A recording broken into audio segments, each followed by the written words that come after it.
Garvey. Get 'em.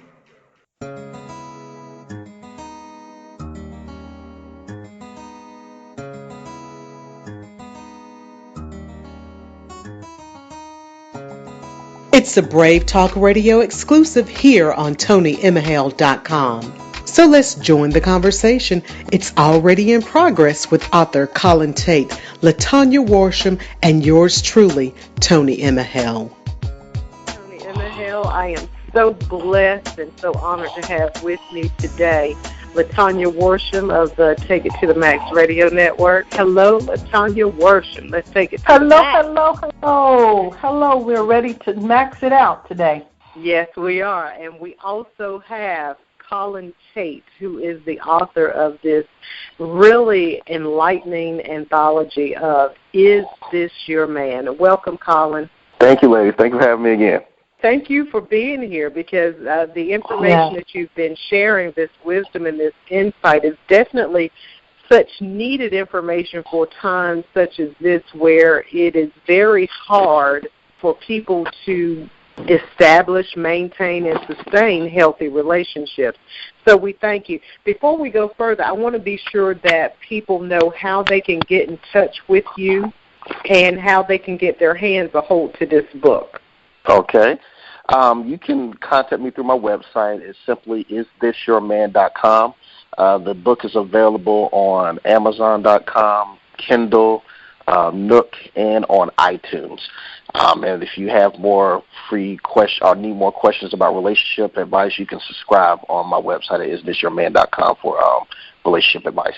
All right. Is this your man? We've been talking about 6 types of men that women should avoid when dating if they want to sustain a healthy relationship or if they want a healthy, sustainable relationship.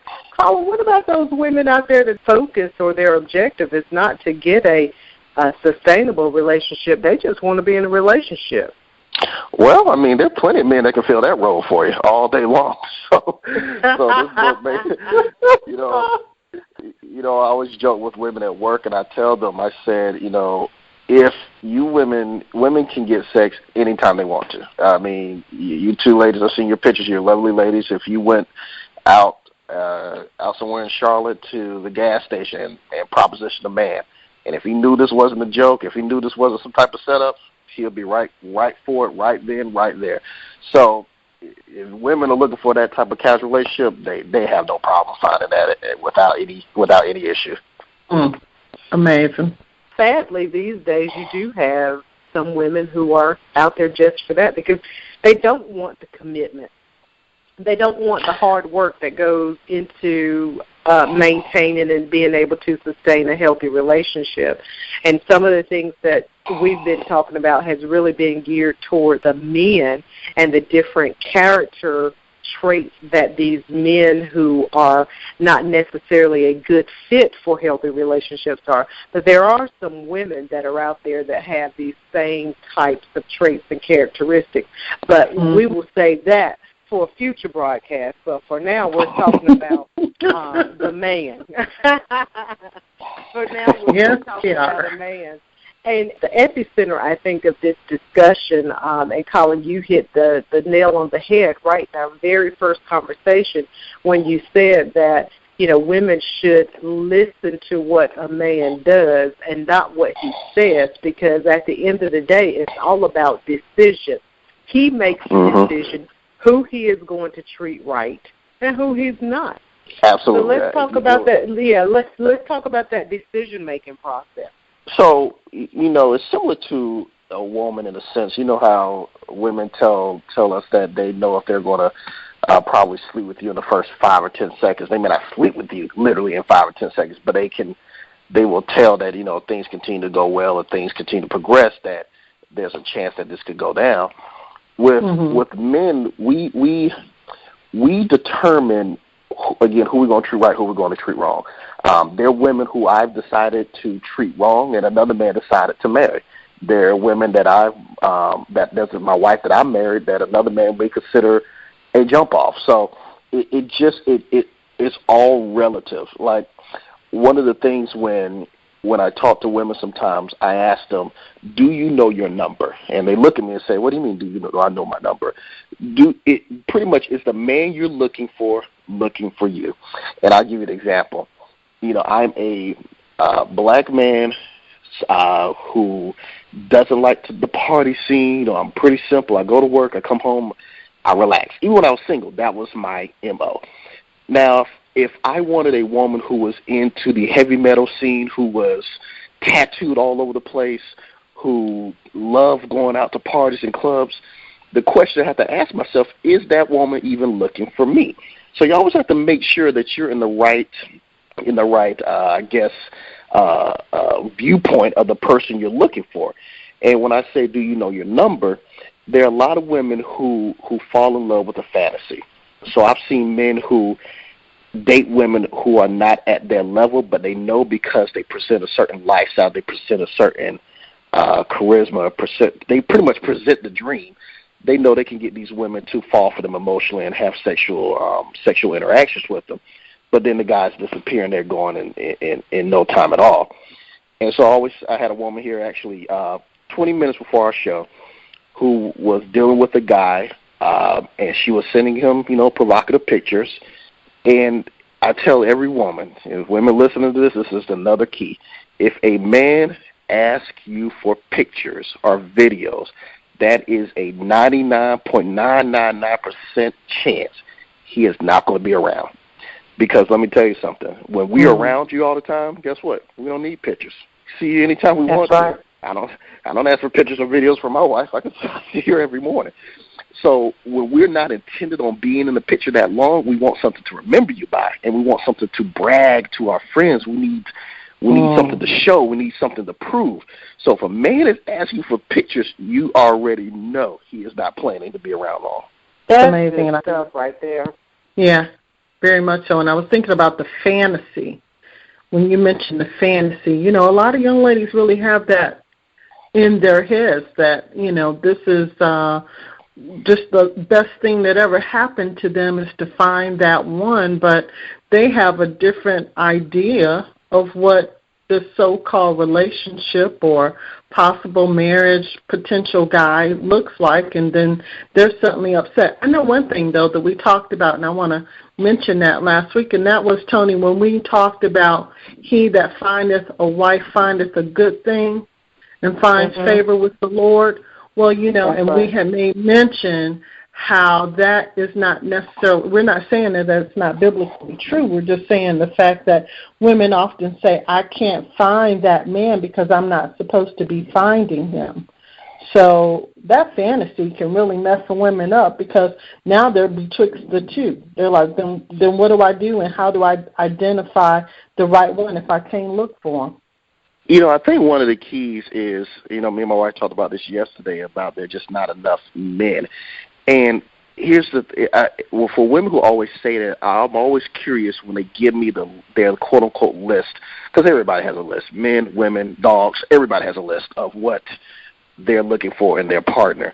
And what I've found is if your list at 18 hasn't evolved when you're at 38, there's something off there. And a lot of times we're picking through our dysfunction or we're picking through our insecurity. So, Colin A over here wanted a certain type of woman, but Colin B, who was the insecure Colin, who had lack of confidence, needed a certain type of woman. So the woman I needed to be with, I kept pushing her away. So it was so easy for me to say, and a lot of my friends and a lot of female friends I have to say there are not enough good people out there to date. And so what will happen is sometimes the men or the women may not come in that package that you may necessarily want, but there are some great men and great women out there that make people extremely happy. And I definitely agree with that. One of the things that LaTanya was just mentioning about that fantasy aspect. And I think that whole fantasy aspect, and I'm waiting on my Boaz to find me, you're literally sitting at home every night waiting for that knight in shining armor to come up, and he's not coming up. It's just not going to be that way. So, from a woman's perspective, women have to be a little more proactive in developing these relationships and identifying that right person that they should be having and engaging in a relationship with. I also want to talk about, one of the other things you said is the man you are looking for, is he looking for you? Like you said, everybody's got a list. Everybody's got a list. And you have to be, as a man as well as a woman, you have to be realistic, okay? If this person is earning a high-level 6-digit income, and here you are, the waitress at Shoney's, is he looking for you? And vice versa. You know, I mean, what qualities do you have? And I don't want to reduce this down to an income bracket, but the kind of man who goes out to takes a vacation in Rome and Italy twice a year, and occasionally you'll find him in Hong Kong or Singapore, and every year he's always on a cruise to the Southern Caribbean, and then here you go working at the convenience store, and that's your ideal man. What qualities do you have that are going to attract a man like that? And again, it doesn't necessarily have to be income-based, but we're talking about characteristics. And that's a good point. And see, once I've had quite a few women tell me this. Once they've read my book, they really could not watch romance movies, all these romance shows. They couldn't watch them the same way because it took out. Like one girl told me, she said after reading my book, I knew 50 Shades of Grey was so fictitious. And I said, you're finally realizing why men hated the movie. Because to men, that was fantasy. You have a 35-year-old man who is single, rich, and he's going to shut it down for that particular young lady. And that if that does happen, that is what we call lottery. That is 1 out of 100 men. The man that works at Walmart can't keep it in his pants, let alone a guy that is a millionaire, 35, with exposure and all these women across the world. So that's another thing the Chameleon would always get off on. He would meet these women, like he said, my guy Tony in the book, he had one kid. I've met comedians that didn't have any kids, but they would go after women that had 2 or 3 children, but because they were just beautiful, they wanted to jump them off, and they sold that dream, and the women would just fall into that Disney, that fairy tale that, this could be the one. And he's sitting here thinking, men, I'm telling you, we are in circles talking sometimes, and we're like, God, does she really think that I'm going to shut it down for her? I mean, we sit there and we laugh. We're like, oh, my God, she really thinks I'm going to shut it down for this particular person. So you have to make sure that it balances off, because there's women, I'm sure you've seen even some attractive men that are dating women. You're kind of scratching your head like, how does she get him? And it may not be that she has him. She may just be with him right then and there. So it always has to balance. So not to say, women with children can't have a great relationship. Not to say if you work at a certain income level. We're just using that for the sake of this discussion. But you just have to look at it and say, okay, if what I'm bringing to the table matching what this person's bringing to the table, and if it's not, why does he want me? And then you'll take the time to get to know him and see, okay, does he want me for me or does he want me for what's in between my legs? Yeah, I mean, and that's the reality of it, because if that is his lifestyle, then what in your lifestyle balances what's in his lifestyle that he would want to be with you. And again, vice versa, what in her lifestyle balances with what's in your lifestyle that makes you somebody that would be worthy of her maintaining and sustaining a relationship with you. The other point you mentioned, you talked about the pictures. If a man starts asking for pictures and videos of you, then, that's a red flag. The flip side of that, and this kind of comes from personal experience, when my husband and I were dating, and we dated for a good while before we got married, and I want to kind of draw this into some things that women can do and women should be on heightened awareness of as to how to steer the relationship into something meaningful. And it deals with the pictures. One of the things that he did, not me, but him, is that whenever we went places and whenever we did things and we had pictures taken or we were taking pictures, he's the one who started the scrapbook. I had no idea. I thought it was cute. We sit down and we put in scrapbooks together of our pictures. And he was building memories for us. Okay, it wasn't just a book of, Tony in high heels and Tony, with the Daisy Duke. Yeah, it was. It wasn't just Tony, Tony laying on the beach, okay? No, it wasn't that. They were pictures of John and Tony together doing life together. And we were scrapbooking. Again, this is what he started. Okay, the first time I saw the book, there was a picture that said first date. And it had a picture cut out of the restaurant that we went to. It wasn't a picture of us, but it was a stone of remembrance, the actual day and the restaurant of where we went to our first date at, first movie, okay? Ladies, hear me. He was doing this, not me. And stupid me didn't even pick up on it. I'm still trying to be Flossie Doll. I'm still trying to be hot mama running, hard to get and uninterested. Interested but uninterested, okay? And I think that's really interesting, Tony, because that tells a story of like Colin mentioned last week, your husband certainly had already decided in his mind that you were indeed the likely one. And here's the thing. And like I said, I didn't pick up on it. Well, yeah, see, he made a decision way in advance because he knew what he was looking for. That's what that sounds like to me. Like he knew what he was looking for. Is that right, Colin? Yeah, he knew what he was looking for.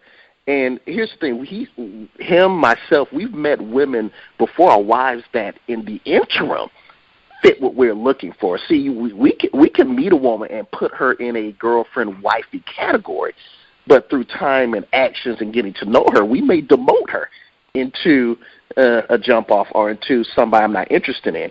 So he automatically knew by the way she carried herself, by the way she walked, by the way she talked, by the way she, again, carried herself. He said, okay, this is wifey material. Let me continue to get to know her. And things progress, and if there aren't any major hiccups, we can go further and further. But I guarantee he also met women that he said, okay, no, she's just a jump-off, a smash and dash. She's just somebody that I just want to get to know in one way, and then I'm done after that. So those pictures, I'm sure he's not making that kind of scrapbook, nor would I make that kind of scrapbook. It is, let me get some racy pictures of you. Let me get racy videos of you. Let me see how far I can push you, how quickly I can push you, because I'm not going to be around that long.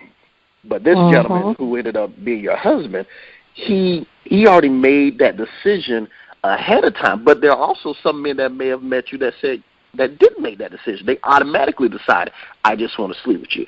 So no woman is above not being considered somebody just to be a sex object, just like no man is above being that date guy. So it's all relative to the person you're dating. So I think that leads us to the question that many single, young, divorced, what have you, women are looking for answers by way of, what would you say, Colin, are maybe 3 to 5 things that women need to have as attributes, if you will, or characteristics that will actually draw the right men into their lives, that actually they can know, I feel secure in knowing that this is not going to be a waste of my time? Great question. And I think the first thing a woman has to do is figure out what she wants. And, again, we all have lists. People make fun of lists, but we all have them. But she has to make sure, like I said earlier, is the person she's looking for her. She has to be honest with herself. If she wants a man that has a great body and a great career, does she have the same? And again, not to say that she can't, but is it like trying to find a needle in a haystack? I just want the women to broaden their net so it won't feel like it's such a scavenger hunt, so to speak. So you got to make sure that the man you're looking for is actually looking for you.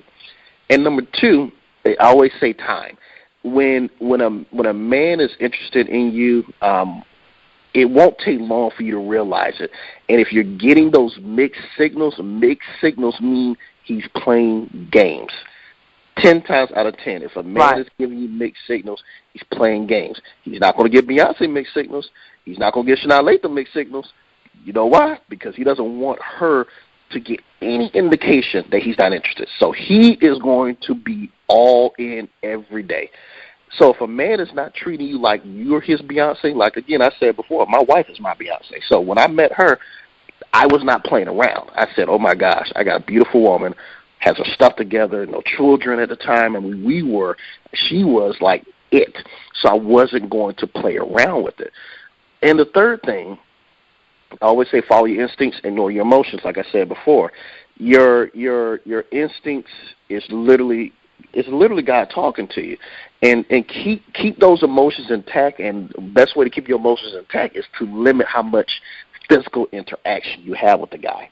Limit that sexual interaction you have, because once you give that sexual interaction, the emotion, you're done.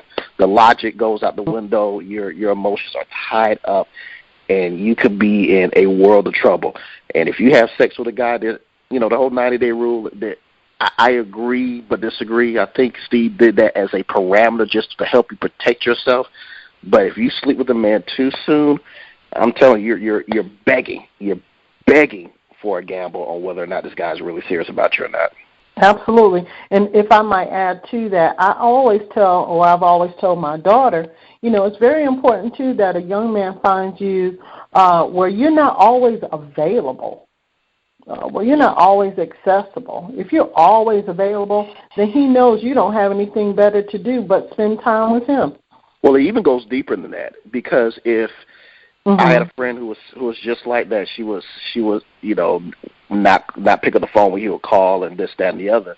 And I told her, I said, it really says more about your life, because that means if you have a full life outside of looking for a man, that means you have a lot going on in your life where you really can't pick up the phone. But if you're sitting at home, not picking up the phone when he calls, playing the game, so to speak, then that means you don't really have a full life, and because we have women that do that. They will see the phone call, they will, I talked to him yesterday. Let me not talk to him for a couple of 3 or 4 days. Men have done the same thing, but when we do that and we're still sitting at home, that means we don't have a full life. But if you're out and about, you're hanging out, you're taking painting class, you're in all these different social, you really have a full life, and you're not looking for the man to create your happiness. You're just looking for that man to just be the icing on the cake. That's it. You've already made the cake. You put it in the oven. You put all the ingredients. You already going to the grocery store. You're just looking for the icing. But there are women who are looking for the man to bake the cake, get the ingredients, cook it, they're looking for the man to do all of that. And that's just not their job. Let me go back through, and I actually took down 5 things when we're talking about that list, making that list of what you're looking for. And I think that really is just literally defining what it is that you're looking for, and also defining what qualities you have that qualify you to get what it is you're looking for. And I think that a lot of times in relationships, we're always looking at the other person to provide something. It's almost like going on a job interview, and you want that employer to provide you with the job, when it should be a mutual type of introspection, if you will. And if both parties are doing an introspective look at themselves before they look at the other person, I think that can't help but to bring harmony. When we talk about number 2, the mixed signals, I think to me what that speaks to is the fact that in any relationship you have to have a heightened awareness of the other person. What are they feeling? What do their actions truly mean? And if you don't know, have the courage to ask. If my husband has had a hard day and he comes in and his attitude is somewhat different, not negative, not sour or anything, but just a little different, I have a heightened awareness to know that perhaps something went on, and now is not the best time for me to talk about the new pair of shoes I want, or the fact that that's on the real, or the fact that I wanted to go to New Jersey next week. I have to be at a heightened level of awareness as to what he may be going through, and again, vice versa, from a male perspective. So mixed signals aren't really mixed signals if you have a heightened awareness as to what's really going on and you know when things change. If you just glad to be with somebody, I'm just so glad to be with somebody, all you're doing is focusing on their presence and not necessarily the signals that are out there for you to read. Okay, number 3, follow your instincts, right? Ignored emotions. And I think also with that you had limited sexual interactions. You know, when my daughters were young, not my older 2 daughters, when they were young, I told them, while you're young and you're unmarried, be unmarried. That means date as many guys as you possibly can. If you keep your legs closed, okay, I'm going to repeat that. If you keep your legs closed, let me repeat that again.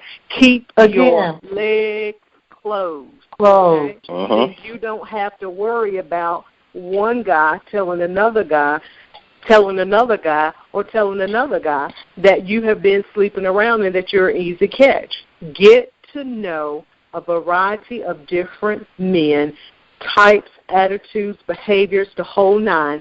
Keep your legs closed. Again, keep your legs closed. And then you will know how to derive at that list of what you want in a man. And by the way, keep your legs closed. You ain't got no reason to be giving up the purse unless you're married. And here's the thing. Here's the thing. Here's a great thing that you said. Piggyback on outside of keeping your legs closed. But there That's are, right. There. I was talking to a group of Christian women who have become celibate. There are a lot of things you can do to still show a man you're interested, because men are afraid of also just being that date guy, that guy that takes you out and spends all his time with you, but then Jovan is still getting his fun when he drops you off at the house. So he's still worried about, am I just wasting my time? So I told one young lady who's been celibate for about 5 years, I said, because you're not giving up, keeping your legs closed, there have to be other things you have to do to show him that you're interested. You can't necessarily sit back on the couch and take all these great dates like the woman who's having sex with him in the first 6 or 7 weeks. Maybe on the 4th date, you take him out. Maybe you send him a card to say, hey, I'm thinking about you. Maybe you surprise him one day and meet him for lunch at his job. You have to do it has to be more of a dance, more of a tennis match give and take when the celibacy card is introduced. Because again, men, that's how we take clues on that you're interested, is from some type of physical interaction.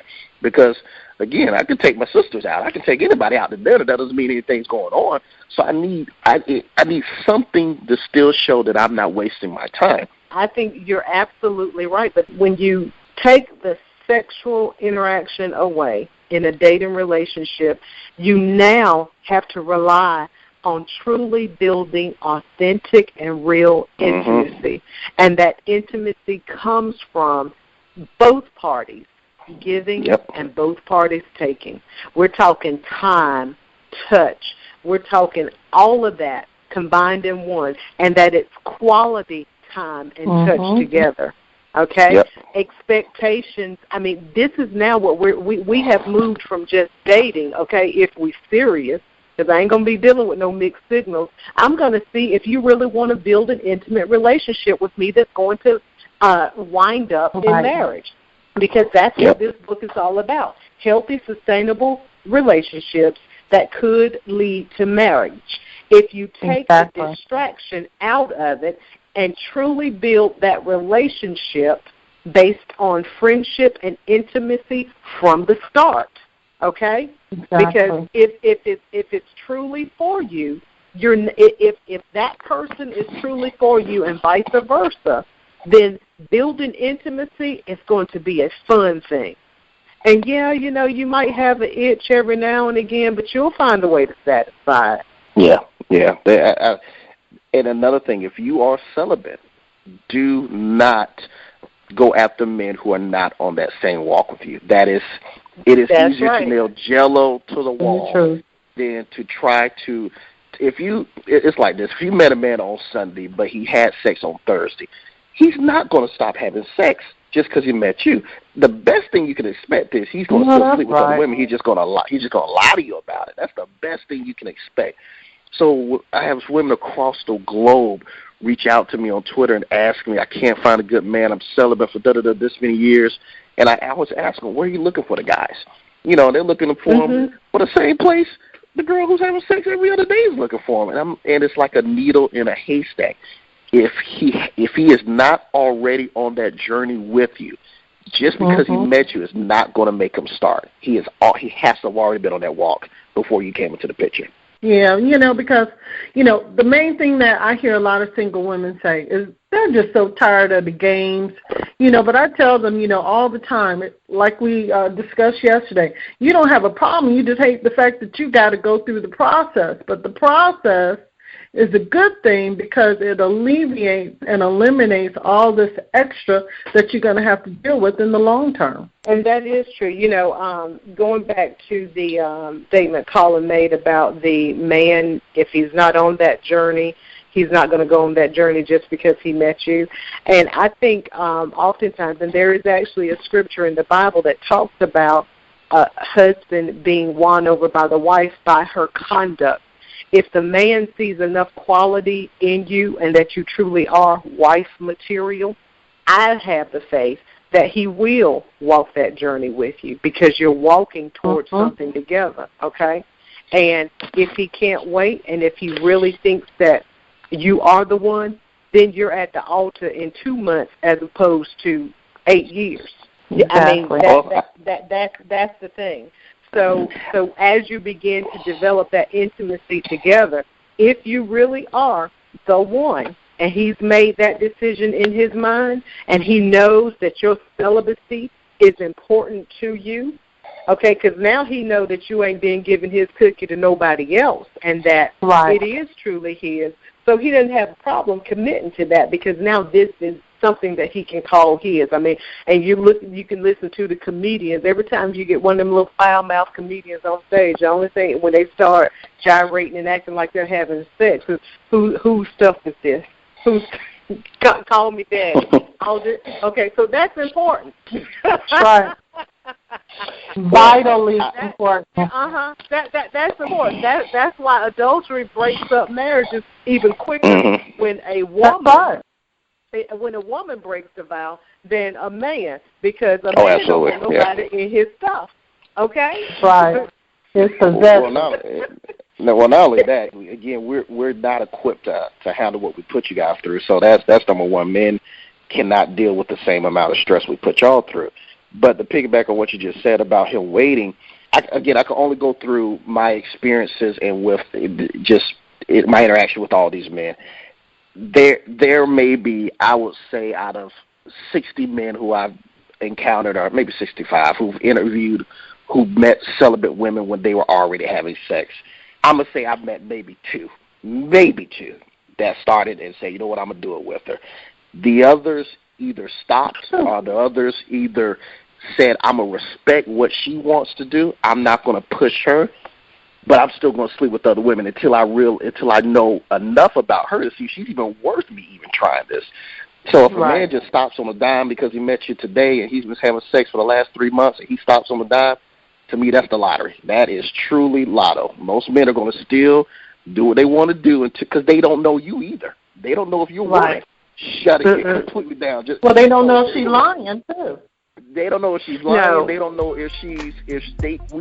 so it may happen in a couple of months. He may stop, but in the beginning, if she's saying I'm celibate, I'm waiting till marriage, and he's already been having sex, no, he's not stopping sleeping with other women on the dime just because you met her. Right, and I think too, and we're going to go to a break after this. If that is the discussion on the first or second date, then we already know where that relationship is headed anyway. It's nothing serious.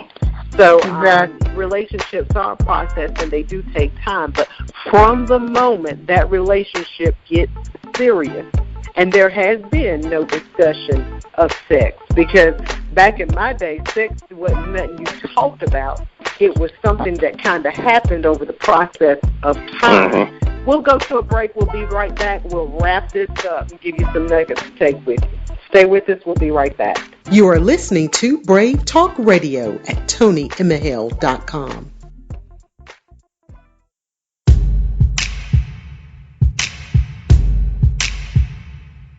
This is Daryl Williams of Brave Talk Radio. As you guys know, I've been missing in action the past 3 weeks. Had to attend to some personal business, and I am now back. The discussion has been about being saved, single, and satisfied. That is to say, satisfied being single with no aspirations towards being married or having a family. I am single. I am satisfied. I am tremendously spiritual. But I am also pro-family, specifically pro-black family. I'm also pro-black male. I'm also pro-black female. And the only way for black people to survive is for us to engage in the process of building strong relationships, strong families, and strong communities. That's it. If we don't do that, we're headed for extinction. So saved, single, and satisfied with no aspirations towards marriage and family building or community building is genocide. And whoever espouses that kind of nonsense, in my mind, y'all crazy. Daryl Williams, Brave Talk Radio. I'm definitely back. Tune in on Tuesday, because you know I'm going to go deeper.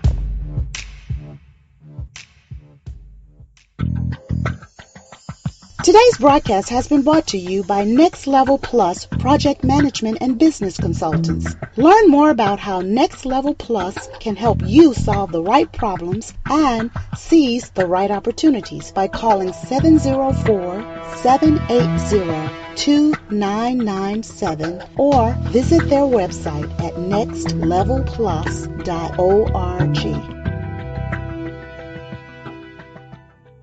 Garvey, get 'em.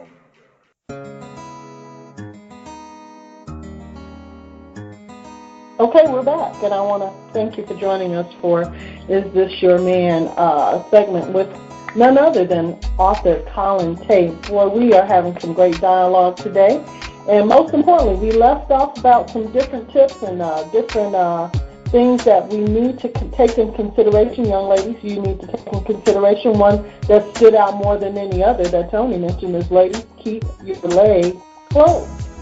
And along with that, and we mean that very seriously speaking, but also, too, we also talk about the fact that, some women don't necessarily want to make time for these men because they don't know if, in fact, they're being played a game. So, I mean, Colin, where are we with all of this? Because we're closing out today, and these ladies want answers. Well, I just want women to just, again, realize the power that they have. I know right now if you're frustrated, if you're, just irritated with the dating process, you are at wit's end, you're at the point where you're ready to just give up and throw in the towel. I'm here to tell you that it is not too late. The biggest thing you have to do is take responsibility and look in the mirror and ask the question, what am I doing to contribute to my situation? Because I believe, I'm a God-fearing man, I believe God gives us everything we ask for. And if we're not getting it, it's because we're doing something wrong. He gives us teaching moments. He sends us teachers through the men you date. He sends teachers through your friends trying to tell you. He sends teachers through a TV episode that resonates with you. If you're not learning the lesson, God will repeat it to you over and over and over again. So if you notice you're dating the same man or you just keep going through the same situation time and time again, it's because God is continuously teaching you the lesson. He wants you to pass it so He can give you another lesson to find your man. So just really take an inventory on what you're doing wrong and maybe ask a few men that you've dated and say, hey, what did I do wrong? And some men would be brave enough to tell you. And that feedback, I've done it myself when I dated women. That feedback is a great tool that helped me find my wife because I was in the same boat, frustrated, irritated, mad at women. But I did the work. I found out what Colin was doing wrong, and I was picking women based off of my insecurities. And once I realized what I was doing wrong and started doing the work, my wife was presented to me, and I'm the happiest man I can speak of right now. So just do the work, figure out what you're doing wrong, and I promise you'll find love. That's good. That's good stuff. That really is, and I think that really hinges on that introspective look. You have to be serious about yourself, and you have to be honest with yourself. A lot of times we, within ourselves, don't like to admit to our own insecurities. It's too much like taking responsibility. It's too much like being accountable for who we are and what we are capable of doing by way of damaging relationships. Introspection is key. And Colin, I like one of the things that you said earlier about having a full life. You can't have a full life if you're insecure. If you're running around with insecurities, then you are looking and trying to draw from everyone to fill the void of your insecurity. And that's not the definition of having a full life. Absolutely. If you're looking for the man to rescue you from your situation, from your life, ladies, let me tell you something about marriage. It is a great thing. But if you marry the wrong man for the wrong reasons or the right man for the wrong reasons, I'm telling you, it will not work. The things you have to deal with through marriage, it will not be worth it if you marry somebody for your wrong, unhealthy reasons. So I'm telling you right now, if you really want to be married and you really want to be with somebody, I completely understand. But marriage is hard enough when you marry the right person for the right reasons. It still works. That's right. But if you do it for the wrong reasons, because you're lonely, or you're ready to have a kid, or your clock is ticking, or if he does it because he needs help with his bills, or he needs help with these children, it will not work. It will be those marriages you hear about that are miserable, people that stay away at work all the time, people are upset, people are cheating. I'm telling you, it is hard work when you marry the right person for the right reasons. It's still hard work. Amen to that. And I just want to encourage the ladies out there, hey, like Jesse Jackson used to say, keep hope alive. And the reason why I say that, it sounds funny, and I know some people are laughing out there, but somebody, I've been married 24 years, and I can honestly say you got to keep hope alive, but you got to understand, like Colin and Tony said, it's still work. It's still going to be a process. I don't care how you look at this. Get ready to put in more work, because I'm going to tell you something I know. It's more work to keep them than it was to get them. Mm-hmm. So, I think you need to let that soak in. It's more work to keep him than it is to get him. Because, ladies, there are some vultures out there, and I'm sure you know what I'm talking about. Prayerfully, you are not one of them. But I just want you all to know we've had a blessed time. How you can reach Colin today is that isthisyourman.com is his website. You can also find his book, Is This Your Man? And I highly recommend you get this book. I would definitely rate this just as high, if not higher, as Steve Harvey's book. And we're not even going to mention that name. But anyway, where you can find that book is Amazon.com, Kindle, Nook, and his Facebook page. Also, Is This Your Man? Colin, thanks so much for joining us. This has been a great series of discussions, and I know I can't wait to hear the testimonies from the ladies and the men that will listen to this and give us their feedback on what they were able to draw and glean from it. So, as always, we invite people to join the conversation, so we have live chats. We allow them to post their comments and such, and it's always favorable feedback that we receive. And I'm sure it will be the same for this, because this is such an enlightenment for single people, single again. And, yes, I think if you're an insightful person as a married person, you can glean some wisdom and insight from all the information that's been here to share. So, again, Colin, we thank you. We thank you for your work. We thank you for your labors of yet making a difference in a society today that relationships, at least healthy relationships, is not on the immediate radar of a lot of people who are out here. Well, thank you, ladies. I appreciate it. You know, my whole point is to be of service. I'm just doing what I know God has called me to do. It's just to be of service and just to help women understand that there is light at the end of the tunnel. You can turn this around tomorrow. Yeah, that's right. And I guess we're closing out, but Colin, I can't tell you how much we appreciate the time that you've sacrificed to put in with us, and how I guarantee you are going to get some feedback from some ladies and probably some gentlemen that would wonder what provoked us to even make this decision to enlighten them on these subjects. But this subject matter, relationships, marriage, the whole nine, it's vital to the family. And we appreciate the fact that you cared enough to put a book such as this together. Thank you, ladies. You are listening to Brave Talk Radio at TonyEmahale.com.